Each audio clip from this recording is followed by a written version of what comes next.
शिक्षा और संस्कृति की आवाज जानी पहचानी उत्तराखंड मुक्त विश्वविद्यालय आपके लिए लेकर आया है 91.2 FM पर हेलो हल्द्वानी। हेलो हल्द्वानी उत्तराखंड मुक्त विश्वविद्यालय से संचालित होने वाला एक सामुदायिक रेडियो है जिसे आप 91.2 मेगाहर्ट्ज की फ्रीक्वेंसी पर सुन पाते हैं। इस रेडियो पर हम जहां एक तरफ उत्तराखंड मुक्त विश्वविद्यालय से जुड़े हुए विद्यार्थियों की जानकारी के लिए कई तरह के कार्यक्रम लेकर आते रहते हैं, तो वहीं समुदाय और समाज से जुड़े हुए मुद्दे भी हम अलग अलग कार्यक्रमों के जरिए आपके सामने लेकर आते रहते हैं। तो वहीं कुछ कार्यक्रम ऐसे भी होते हैं जो कि विश्वविद्यालय के विद्यार्थियों के साथ ही समुदाय के हितों में भी होते हैं, और खाद्य सुरक्षा का मामला भी ऐसा ही कुछ है। हर साल 7 जून को हम अंतर्राष्ट्रीय खाद्य सुरक्षा दिवस मनाते हैं। इस मौके पर हम भी खाद्य सुरक्षा से जुड़ी हुई कई तरह की जानकारियों की एक सीरीज आपके लिए लेकर आ रहे हैं। इस सीरीज में अभी जानकारी का विषय है खाद्य सुरक्षा मानक, और इस विषय के साथ हमारे साथ जुड़ी हैं मोनिका द्विवेदी, जो कि उत्तराखंड मुक्त विश्वविद्यालय के गृह विज्ञान विभाग से जुड़ी हैं। 91.2 FM सुन रहे हमारे सभी श्रोताओं को मेरा नमस्कार। दोस्तों, मैं Monika Dwivedi, department of home science, Uttarakhand open university Haldwani. दोस्तों, जैसा कि मेरे साथियों द्वारा पूरे की बातचीत से आप जान ही गए हैं कि हम इस समय बात कर रहे हैं विश्व खाद्य सुरक्षा पे, क्योंकि 7 जून को विश्व खाद्य सुरक्षा दिवस आने वाला है, जिसपे हम एक चर्चा की सीरीज बना रहे हैं, जिससे कि हम आपको बता सकें कि क्या है खाद्य सुरक्षा, क्यों खाद्य सुरक्षा दिवस को मनाने की आवश्यकता पड़ी, क्या क्या इसमें खतरे थे, क्या क्या हमारे इसमें जोखिम थे, क्या क्या हमारे स्वास्थ्य को इससे नुकसान था। तो इस तरीके से ये सारी चीजें, सारे पॉइंट्स को कंसिडर करते हुए सारे देशों ने मिलकर, जो भी इसके लिए कंसर्न थे, उन्होंने विश्व खाद्य सुरक्षा दिवस को मनाने का निर्णय लिया। तो ये जो कि 7 जून को मनाया जाता है। तो बाकी शुरुआती बातचीत जैसे कि हो चुकी है, ये बताया जा चुका है, इसकी हिस्ट्री पे बात हो चुकी है, और फूड में एडिटिव्स क्या होते हैं इन पे बात हो चुकी है। तो आज मैं बात करना चाहूंगी खाद्य सुरक्षा कानूनों एवं गुणवत्ता नियंत्रण पे, अर्थात खाद्य सुरक्षा के लिए कौन कौन से कानून बनाने पड़े ताकि उन मिलावटों को रोका जा सके जो हमारे स्वास्थ्य को नुकसान कर सकती हैं। तो आइए शुरू करते हैं।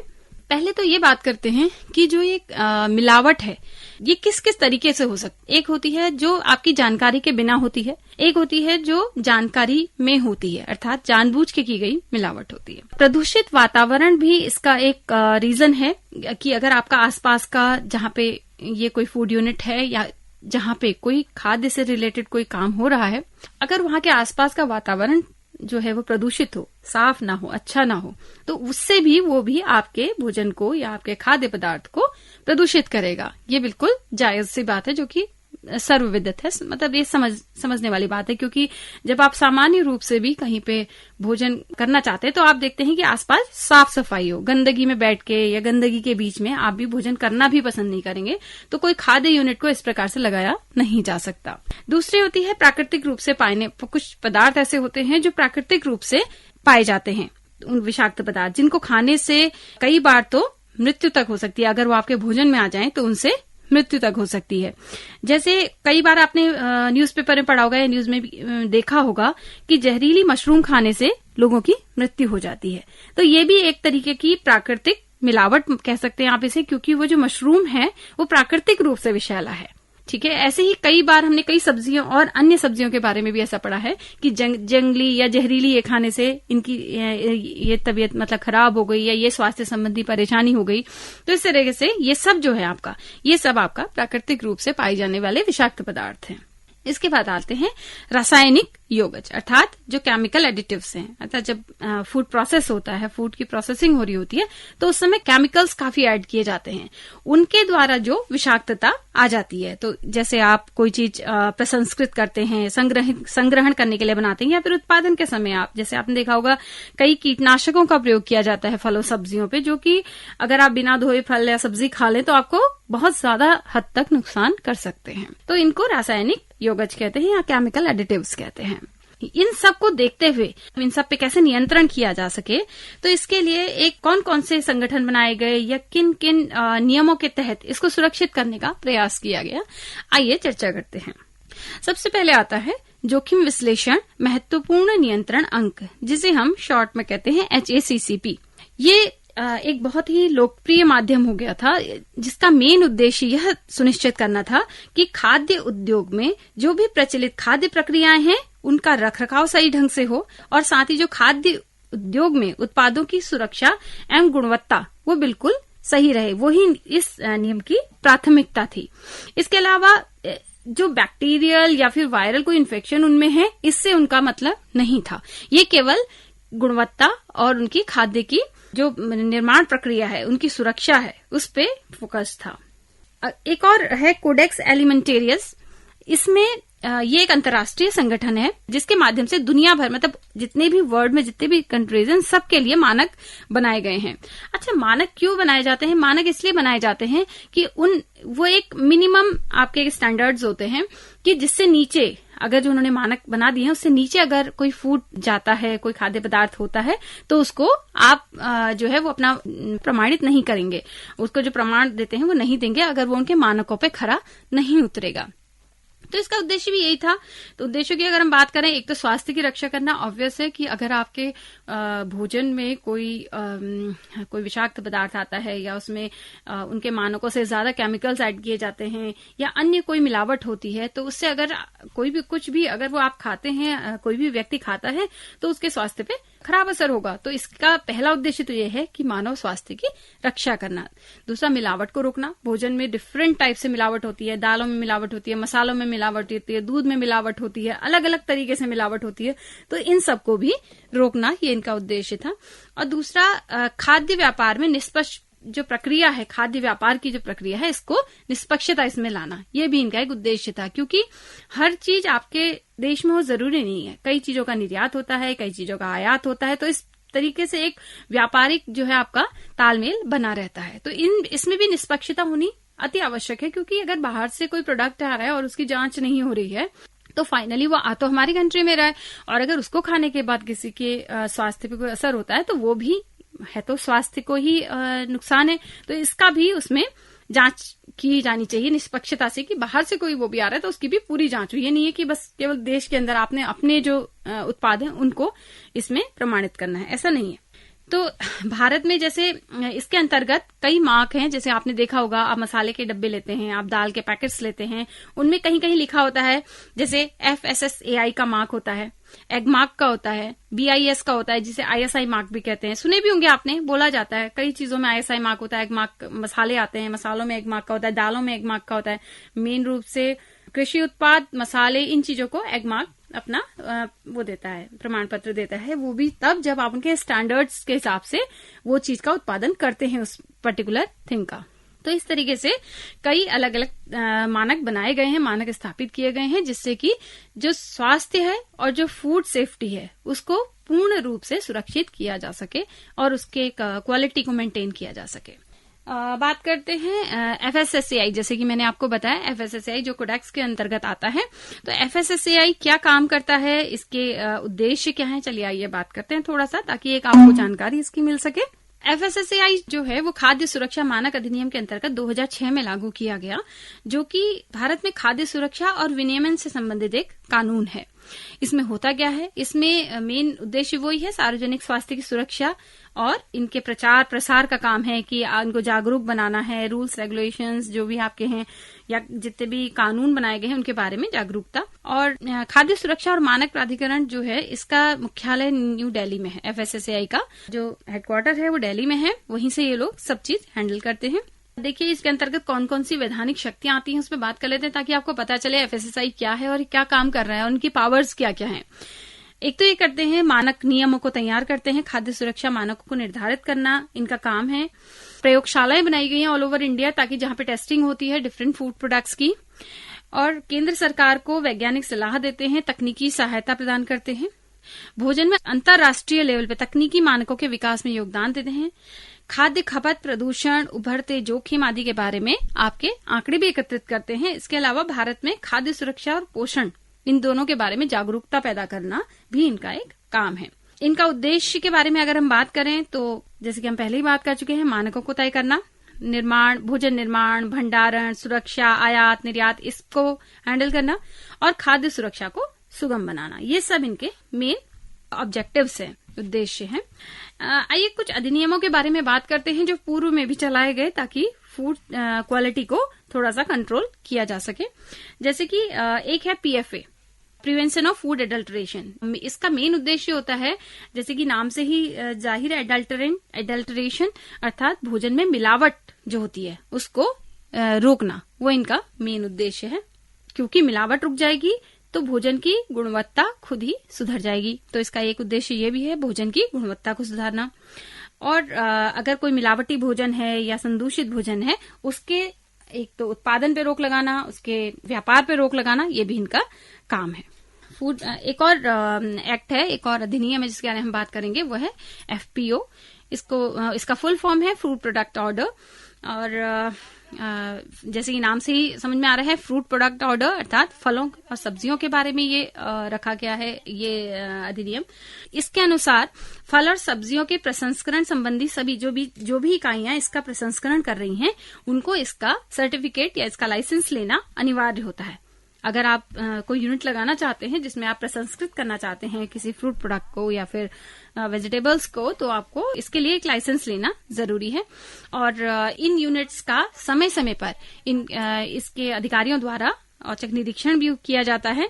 और अगर आपका मानक के अनुरूप प्रोडक्ट नहीं है, जो कि उन्होंने मानक तय किए हैं, तो आपका लाइसेंस निरस्त हो सकता है। तो इस प्रकार से फल सब्जियों की इकाइयों में क्या स्वच्छता होनी चाहिए, साफ सफाई क्या होनी चाहिए, गुणवत्ता संबंधी मानक क्या होनी चाहिए, सब कुछ जो है वो FPO निर्धारित करता है, जो कि 1955 से लागू है। 1955 में इसको लाया गया था। इसके अलावा meat and meat product order MMPO जिसे कहते हैं, 1973 में लागू किया गया। जैसा कि फिर इसके भी नाम से पता चल रहा है कि ये मांस और मांस उत्पादों से रिलेटेड है।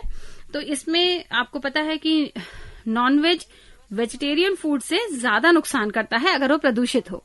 तो इस पे भी नियंत्रण करना बहुत आवश्यक हो गया था, क्योंकि जगह जगह पर आप भी देख रहे हैं, कहीं पे फिश की कोई मार्केट लगी हुई है, कहीं पे चिकन मटन ऐसे खुले में बिक रहा है, लेकिन कोई मानक नहीं है, कुछ साफ सफाई संबंधी कोई चीज वहां पे नहीं दिखाई दे रही होगी। ये आपने भी नोटिस किया होगा कई जगहों पे। तो सरकार ने ये महसूस किया कि इस पे तो थोड़ा सा नियंत्रण करना आवश्यक है ही। तो इसके लिए 1973 में ये MMPO लाया गया। इसका उद्देश्य भी वही है कि जहाँ पे आपका ये नॉनवेज बन रहा हो या इसका उत्पादन हो रहा हो, तो उसमें स्वच्छता और गुणवत्ता मेंटेन्ड हो, अर्थात स्वच्छता गुणवत्ता बनाई रखी गई हो। इस पे कोई भी मतलब ऊपर नीचे नहीं होना चाहिए, कि जो मानक है उनको फॉलो किया जाना चाहिए। इसके अंतर्गत और एक काम और किया जाता है कि जो पैकिंग, लेबलिंग, मार्केटिंग की व्यवस्था स्थापित की जाती है, ताकि उससे उसके बारे में अंदाजा लगाया जा सके। उसकी मेन जानकारियां जो हैं वो पैकेट पे उपलब्ध हो। वैसे तो हर पैकेट, जो पैकेट प्रोडक्ट्स हैं, जो पैक्ड प्रोडक्ट्स हैं, उनके लिए कंपलसरी किया गया है कि आप अपने खाद्य उत्पाद की जो मैन्युफैक्चरिंग डेट है, एक्सपायरी डेट है, इंग्रेडिएंट्स हैं, इन सब की जानकारी आप लेवल जो बाहर से पैकेजिंग है उस पर सब कुछ देना अनिवार्य है अब तो ये सबको देना होता है। तो फिलहाल हम बात कर रहे हैं मांस और मांस उत्पादनों की। इसके बाद एक और ऑर्डर आया फूड सेफ्टी से रिलेटेड 1947 में, सब्जी तेल उत्पाद आदेश। इसके अंतर्गत सब्जी तेल उत्पादों के निर्माण, वितरण और बिक्री के उचित विनियमन का कार्य किया गया था। जैसे इसके अंतर्गत आया आपके वनस्पति तेल, सब्जी तेल, वसा। तो ये सब क्या है, इनमें इनकी गुणवत्ता और इनका जो साफ सफाई, मतलब वही है, सैनिटाइज होना चाहिए, साफ सफाई वाला होना चाहिए, और गुणवत्ता उसकी जो मानकों के अनुरूप है वो होनी चाहिए, मिलावट नहीं होनी चाहिए। तो इस तरीके से इन्होंने, इसमें क्या होता था कि इसमें वनस्पति तेलों में इनमें बहुत ज्यादा मिलावट होने लगी थी बीच में। तो इसके लिए कई बार बताया गया कि आप ऐसे चेक कर सकते हैं, आप मार्केट में जा रहे हैं तो जैसे आप देखते हैं कई बार होता है बड़े बड़े त्योहारों के समय में खोए में और घी में और इन चीजों की क्योंकि खपत बहुत बढ़ जाती है, मिठाइयां बनती हैं, तरह तरह के पकवान बनते हैं, तो इतना प्रोडक्शन नहीं है जितना इसका कंजम्पशन है। तो क्या किया जाता है कि उसको सब मेंटेन करने के लिए कई बार मिलावटें कर दी जाती हैं। तो हमें कई जगह से जो खाद्य सुरक्षा अधिकारी जो हैं वो जगह जगह पे जाके जांचें करते हैं, फिर हमें भी बताते हैं न्यूज़पेपर और जो भी मीडिया है उनके माध्यम से कि किस तरीके से आप भी चेक कर सकते हैं। आप लेने से पहले जागरूक रहें, देखें कहीं आप मिलावट वाला सामान तो नहीं ले रहे हैं। तो इस प्रकार से हमें भी जागरूक कर रहे हैं साथ में। तो ये सब कुछ जो है ये खाद्य सुरक्षा के अंतर्गत ही आता है। खाद्य सुरक्षा अर्थात सुरक्षित खाना, जिससे आपके शरीर को, स्वास्थ्य को कोई नुकसान ना हो। इसके अलावा एक और चीज के बात में बात करना बाकी रह गया, वो है मिल्क एंड मिल्क प्रोडक्ट्स। दूध जो कि बहुत हमारी दैनिक आवश्यकता है, प्राइमरी नीड है हमारी, और वो अगर अच्छा ना हो तो हमारा परिवार, हमारे बच्चे सभी असुरक्षित हैं, क्योंकि दूध बच्चे भी पी रहे हैं और वो केवल दूध भी पी रहे हैं। कुछ बच्चे तो जैसे आफ्टर 6 मंथ आप दूध पिलाते हैं तो वो सब इसी दूध पे डिपेंडेंट है। तो बजाय इसके कि लोग पैकेट मतलब पाउडर दूध लें या फिर फॉर्मूला मिल्क लें, अगर हमें दूध अच्छी क्वालिटी का मिले, जो काऊ मिल्क है, बफेलो मिल्क जो भी है, तो हमें इन चीजों की ओर जाने की जरूरत ही ना पड़े। तो इसमें होने वाले मिलावट, और जैसे एक तो सबसे ज्यादा पानी मिलाया जाता है, इसके अलावा भी कई सारे केमिकल्स और कई सारी चीजों से दूध बनाने का आजकल वो हो रहा है, प्रयास किया जा रहा है। तो इन सब चीजों को रोकने के लिए milk and milk product order 1992 में लागू किया गया। इसके अंतर्गत दुग्ध एवं दुग्ध पदार्थों का उत्पादन, वितरण, प्रसंस्करण, पैकिंग, लेबलिंग और अंकन, इन सबको नियंत्रित किया जा सकता है। और इनका मुख्य उद्देश्य है आम जनता को अच्छी गुणवत्ता युक्त, स्वच्छ एवं सुरक्षित दूध की आपूर्ति कर देना, जो कि हम पहले ही बात कर चुके हैं। इसमें 3 तरह के इन्होंने क्राइटेरिया बनाए हुए हैं, 3 तरह से इसको डिवाइड किया हुआ है।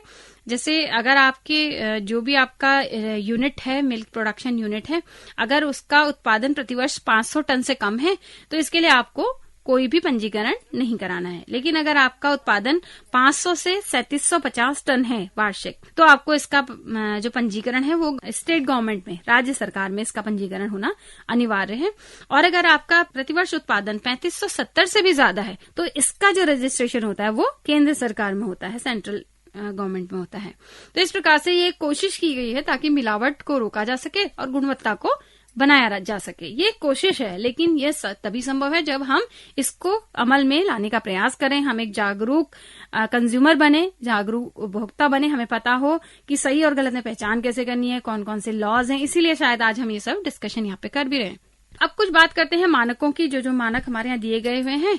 जैसे एक होता है भारतीय मानक ब्यूरो, BIS, जिसे यहाँ पे ISI का भी आपने मार्क के रूप में देखा होगा। ये क्या करता है कि आपको एक सर्टिफिकेट देता है कि अगर आप उनके मानकों पे खरे उतरते हैं, आप उनके मानकों के हिसाब से चलते हैं, तो आपको उनका सर्टिफिकेट मिल जाएगा। और अगर नहीं है तो आपका ISI मार्क नहीं मिलेगा। तो ISI मार्क उन सभी पदार्थों को प्रमाणित करता है जिनका संबंध आपके स्वास्थ्य से होता है। अगर आपके स्वास्थ्य से रिलेटेड कोई भी प्रोडक्ट है तो वो ISI मार्क होता है।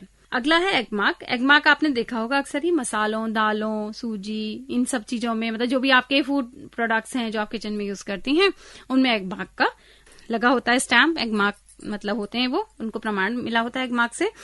तो ये किन किन को प्रमाणित करता है, इस पे बात करते हैं। तो जैसे है आटा है, सूजी, चावल, खाद्य तेल, मसाले, इन सभी को एग मार्क प्रमाणित करता है जो उनके मानकों पे खरे उतरते हैं। तो यह निश्चित करता है कि जो पदार्थ खाया जा रहा है वो आपके लिए बिल्कुल सुरक्षित है और गुणवत्तापूर्ण है। तो ये सब तो बात थी कौन कौन से नियम बनाए गए हैं, और उन नियमों पे अगर कोई सब कुछ फॉलो करता है, उन मानकों को पूरा करता है, तो उन्हें कौन कौन से प्रमाण मिलते हैं और हमें क्या क्या पता होना चाहिए।